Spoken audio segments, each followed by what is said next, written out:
എല്ലാവർക്കും നമ്മുടെ പുതിയൊരു വീഡിയോയിലേക്ക് സ്വാഗതം. ഇന്നത്തെ നമ്മൾ പറയാൻ വേണ്ടിയിട്ട് പോകുന്നത് കഴിഞ്ഞ ദിവസം PGWP ബന്ധപ്പെട്ടുള്ള കുറച്ച് അപ്ഡേറ്റ്സ് വന്നിട്ടുണ്ടായിരുന്നു. അപ്പോൾ അതിനെക്കുറിച്ചിട്ടുള്ള കുറച്ച് കാര്യങ്ങളാണ് ഇന്നത്തെ വീഡിയോ നമ്മൾ പറയാൻ വേണ്ടിയിട്ട് പോകുന്നതും. ഒട്ടും തന്നെ നമുക്ക് സമയം കളയേണ്ട, വീഡിയോ സ്റ്റാർട്ട് ചെയ്യാം. ഓൾറെഡി നമുക്ക് എല്ലാവർക്കും അറിയാം, ജൂൺ 2024 മുതൽ PGWP ബന്ധപ്പെട്ടുള്ള ഒരുപാട് അപ്ഡേറ്റ്സ് വരാൻ വേണ്ടിയിട്ട് പോകുന്നു എന്ന് പറഞ്ഞിട്ട് കാനഡ ഗവൺമെൻറ് അനൗൺസ് ചെയ്തിരുന്നു. അതുമായിട്ട് ബന്ധപ്പെട്ടുള്ള വളരെ ഇമ്പോർട്ടൻ്റ് ആയിട്ടുള്ള ഒരു അപ്ഡേറ്റ്സ് ആണ് കഴിഞ്ഞ ദിവസം വന്നത്. ഇനിയും വർക്ക് പെർമിറ്റ്, അതായത് PGWP നമുക്ക് കിട്ടണമെങ്കിലും നമ്മൾ നമ്മുടെ ലാംഗ്വേജ് പ്രൊഫിഷ്യൻസി പ്രൂവ് ചെയ്തതിന് ശേഷം മാത്രമേ നമുക്ക് വർക്ക് പെർമിറ്റ് കിട്ടുകയുള്ളൂ എന്നുള്ളതാണ് ഒരു മേജർ അപ്ഡേറ്റ്സ് എന്ന് പറയുന്നത്. അപ്പോൾ അതുമായിട്ട് ബന്ധപ്പെട്ടുള്ള കുറച്ച് കാര്യങ്ങൾ നമുക്ക് സ്റ്റിൽ ഒരുപാട് ആൾക്കാർ കൺഫ്യൂസ്ഡ് ആണ് ഈ റൂളിനെ കുറിച്ചിട്ട്. പല ലെവൽ ഓഫ് CLB ആണ് വേണമെന്ന് പറഞ്ഞേക്കുന്നത്. പിന്നെ അത് മാത്രമല്ല, പല രീതിയിലുള്ള ടെസ്റ്റുകൾ നമുക്ക് ഇതിന് വേണ്ടിയിട്ട് എടുക്കാം. അപ്പോൾ അതിനെക്കുറിച്ചുള്ള കുറച്ച് കാര്യങ്ങളും പിന്നെ ഈ PGWP വേണ്ടിയിട്ട് ഈ ഒരു ലാംഗ്വേജ് പ്രൊഫിഷ്യൻസി എന്തുകൊണ്ടിട്ടാണ് ഇവർ ഇംപ്ലിമെന്റ് ചെയ്യുന്നത്, പിന്നെ ഇത് എങ്ങനെ PR-നെ ബാധിക്കും, അങ്ങനെയുള്ള കുറച്ച് കാര്യങ്ങളാണ് നമ്മൾ പറയാൻ വേണ്ടിയിട്ട് പോകുന്നത്. ഒന്നാമതായിട്ട് പറയുകയാണെങ്കിൽ, നമ്മളുടെ ഈ ഒരു വർക്ക് പെർമിറ്റിന് വേണ്ടിയിട്ട് നമ്മൾ നമ്മുടെ ലാംഗ്വേജ് പ്രൊഫിഷ്യൻസി പ്രൂവ് ചെയ്യണം.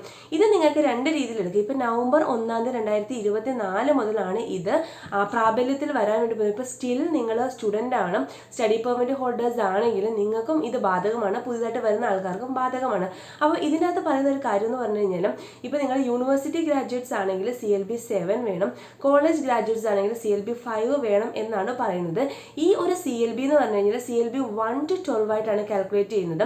12 അതായത് ഹയർ നമ്പർ എന്ന് പറഞ്ഞു കഴിഞ്ഞാൽ higher level of English language proficiency ആണ് വേണ്ടത്. ഇപ്പോൾ നമുക്ക് വേണ്ടത് CLB 5 7 ആണ്. ഇതിനകത്ത് തന്നെ രണ്ട് രീതിയിലുള്ള ടെസ്റ്റുകൾ നമുക്ക് എടുക്കാം. IELTS എക്സാമിനേഷൻസും എടുക്കാം, സെൽഫ് എന്ന് പറയുന്ന ഒരു സംഭവം എടുക്കാൻ വേണ്ടിയിട്ട് പറ്റും. എന്താണ് ഈ IELTS എടുക്കുവാണെങ്കിൽ എന്താണ് CLB 5 വേണ്ടത്, സെൽഫ് എടുക്കുവാണെങ്കിൽ എത്രയാണ് CLB 5 അല്ലെങ്കിൽ 7 വേണ്ടത് എന്നുള്ള കാര്യം നമുക്ക് IELTS എടുക്കുവാണെങ്കിലും സെൽഫ് എടുക്കുവാണെങ്കിലും CLB 7 എത്രത്തോളം സ്കോർ വേണമെന്ന് വെച്ച് കഴിഞ്ഞാൽ, IELTS എന്ന് പറഞ്ഞു കഴിഞ്ഞാൽ ഇന്റർനാഷണൽ ഇംഗ്ലീഷ് ലാംഗ്വേജ് ടെസ്റ്റ് ആണ്. ഇതിനകത്ത് CLB 7 വേണമെങ്കിൽ ഓരോ മൊഡ്യൂളിനും 6 ആണ് വേണ്ടത്, ബാൻഡ് 6 ആണ് വേണ്ടത്. 6 വന്നാൽ മാത്രമേ CLB 7 ആവത്തുള്ളൂ. ഇനി അടുത്ത സെൽഫ് എന്ന് പറഞ്ഞു കഴിഞ്ഞാൽ Canadian English language proficiency index program ആണ് സെൽഫ് എന്ന് പറയുന്നത്. ഇതിൻ്റെ അകത്താണെങ്കിൽ ഓരോ മൊഡ്യൂളിനും 7 വേണം, എങ്കിൽ മാത്രമേ നമുക്ക് CLB 7 വരത്തുള്ളൂ.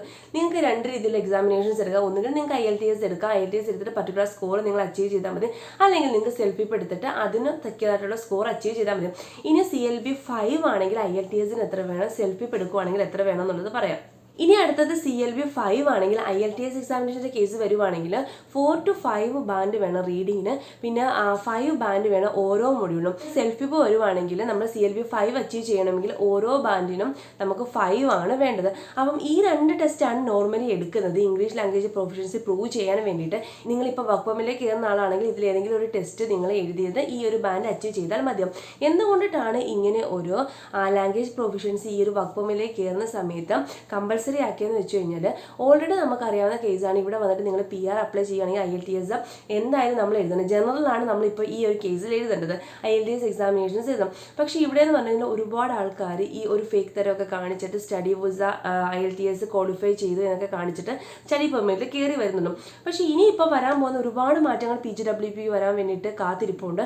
അതിൻ്റെ അകത്ത് ഓൾറെഡി വന്നൊരു മാറ്റം എന്ന് പറഞ്ഞു കഴിഞ്ഞാൽ, ഇവിടെ ഉള്ള ലേബർ മാർക്കറ്റ് കമ്പയർ ചെയ്തിട്ട് അതിനനുസരിച്ചിട്ട് NOC കോഡ് പ്രിപ്പയർ ചെയ്തിട്ട് നമ്മളുടെ കോഴ്സുമായിട്ട് ലിങ്ക് ചെയ്യുന്നത്. അതായത് നമ്മൾ ഏത് പ്രൊവിൻസിലാണോ നിൽക്കുന്നത് അവിടെ നമ്മൾ ഇൻ ഡിമാൻഡുള്ള ജോബ്സിലേക്ക് കയറിയാൽ മാത്രമേ നമുക്കിനി വർക്ക് പെർമിറ്റ് എക്സ്റ്റൻഷൻ കിട്ടുകയുള്ളൂ.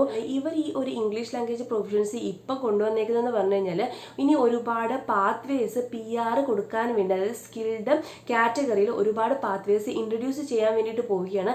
അതാകുമ്പോഴത്തേന് ഇവർ ഉദ്ദേശിക്കുന്നത് പറഞ്ഞാൽ സ്കിൽഡ് ആയിട്ടുള്ള ആൾക്കാർ, അതായത് ഇൻ ഡിമാൻഡ് ആയിട്ടുള്ള ജോബ് ചെയ്യാൻ വേണ്ടിയിട്ടുള്ള ആൾക്കാരെയും വേണം, പ്ലസ് അവർക്ക് നല്ലവണ്ണം ഭാഷ കൈകാര്യം ചെയ്യാനും അറിഞ്ഞിരിക്കണം. ഒരുപാട് കേസ് എന്ന് പറഞ്ഞു കഴിഞ്ഞാൽ, ഇപ്പോൾ നമ്മൾ ലോക്കൽ ലെവലിലുള്ള സാധാ റെസ്റ്റോറൻറ്റ് ജോബ് അങ്ങനെയൊക്കെ വരുമ്പോഴത്തേന് ഇംഗ്ലീഷ് ലാംഗ്വേജിന് അത്രത്തോളം ആവശ്യം വരുന്നില്ല. നോർമലായിട്ടുള്ള കാര്യങ്ങളൊക്കെ വെച്ച് നമുക്ക് തട്ടിക്കൂട്ടി പോകാം. പക്ഷേ ഇനി ഒരു സ്കിൽഡ് ഒരു ലേബർ മാർക്കറ്റിലേക്ക് പോകുമ്പോഴത്തേന് നല്ല നല്ല ജോബിലത്തേക്ക് ഇവിടെ വന്ന് ഇത്രയും ലക്ഷം രൂപ മുടക്കിയിട്ട് നല്ല നല്ല ഫീൽഡിലേക്കുള്ള ജോബിലത്തേക്ക് സ്വിച്ച് ചെയ്യണമെങ്കിൽ അവിടെ ഒരു ഇംഗ്ലീഷ് ലാംഗ്വേജ് എന്ന് പറയുന്നത് ഭയങ്കര ഇമ്പോർട്ടൻ്റ് ആയിട്ടുള്ള കാര്യമാണ്. അപ്പോൾ അത് മുൻപിൽ കണ്ടിട്ടാണ് ഇവർ വർക്ക് പെർമിറ്റിന് ടൈമിൽ തന്നെ IELTS പ്രൂവ് ചെയ്ത് കാണിക്കണം എന്ന ഉള്ള ഒരു ഡിമാൻഡിലേക്ക് ഇപ്പം വന്നിരിക്കുന്നത്. പിന്നെ അത് മാത്രമല്ല ഒരുപാട് നിയമങ്ങൾ വരാൻ വേണ്ടിയിട്ട് പോവുകയാണ്. നിങ്ങൾക്ക് ഓൾറെഡി അറിയാം, ജൂണിൽ 2024 ഈ ഒരു കാറ്റഗറി ബേസ്ഡ് ആയിട്ടുള്ള ജോബിലത്തേക്ക് നിങ്ങൾ വരുവാണെങ്കിൽ മാത്രം വർക്ക് പെർമിറ്റ് എക്സ്റ്റൻഷൻ കിട്ടും, വർക്ക് പെർമിറ്റ് നിങ്ങൾക്ക് അപ്രൂവൽ കിട്ടും എന്നൊക്കെ പണ്ട് ഒരുപാട് കാര്യങ്ങൾ വന്നിരുന്നു. അപ്പോൾ അതിൻ്റെ ഒരു ഭാഗമായിട്ടാണ് ഇപ്പോൾ ഈ നവംബർ മുതൽ ഈ ഒരു ലാംഗ്വേജ് പ്രൊഫിഷ്യൻസിയും കൂടി ആഡ് ചെയ്യണം എന്ന ഉള്ളൊരു കണ്ടീഷൻ കൂടി വന്നിരിക്കുന്നത്. അപ്പം ഇത് രണ്ടെണ്ണം കൂടി ലിങ്ക് ചെയ്തിട്ട് ഇനിയും പുതിയ സ്ട്രീം ഒക്കെ ഇൻട്രൊഡ്യൂസ് ചെയ്തിട്ട് PNB പ്രോസസ്സ് ആണെങ്കിലും PR പ്രോസസ്സ് ആണെങ്കിലും കുറച്ചുകൂടി കൊടുക്കണം എന്ന ഉള്ള രീതിയിലാണ് റിപ്പോർട്ട്സുകളൊക്കെ പുറത്തു വരുന്നത്. അപ്പം അതിൻ്റെ ഒരു മുൻതൂക്കമായിട്ടാണ് ഈ ഒരു സംഭവം വന്നിരിക്കുന്നത്. പിന്നെ ഇവരെന്ന് പറഞ്ഞു കഴിഞ്ഞാൽ ഇപ്പോൾ ഒരുപാട് ആൾക്കാർ നിങ്ങൾക്ക് അറിയാവുന്ന കാര്യമാണ്, TR ടെമ്പററി റെസിഡൻസിലാണ് നിൽക്കുന്നത്. അപ്പോൾ ഇവർ ഈ ലോങ് ടൈം ആയിട്ടുള്ള ലേബർ മാർക്കറ്റാണ് നോക്കുന്നത്. ഫോർ എക്സാമ്പിൾ ഇപ്പോൾ health care field, engineering field, അല്ലെങ്കിൽ മാത്സ്, സ്കിൽഡ് വർക്കർ, അങ്ങനെയൊക്കെ ഒരുപാട് കാറ്റഗറിയിൽ ആൾക്കാർ ഒരുപാട് ആവശ്യമുണ്ട്. പിന്നെ ഈ ഭാഷ വലിയൊരു പ്രശ്നമാവുന്നത് കൊണ്ടിട്ട് തന്നെ പല ആൾക്കാർക്കും ഹയർ പൊസിഷനിലേക്ക് എത്താൻ വേണ്ടിയിട്ട് പറ്റുന്നില്ല. ഇതൊക്കെ ഒരു റിപ്പോർട്ട്സിൻ്റെ ഭാഗമായിട്ടാണ് ഞാൻ നിങ്ങളുടെ അടുത്ത് പറയുന്നത്. അപ്പം അതുകൊണ്ടിട്ടാണ് ഇവർ ഈ ഒരു കാര്യം ഇംപ്ലിമെൻറ്റ് ചെയ്തേക്കുന്നത് എന്നാണ് അവർ അവകാശപ്പെടുന്നത്. പിന്നെ അത് മാത്രമല്ല ഒരുപാട് റൂൾസ് ഇനി വരാൻ വേണ്ടിയിട്ടിരിക്കുന്നുണ്ട് PGWയുമായിട്ട് ബന്ധപ്പെട്ടുള്ള.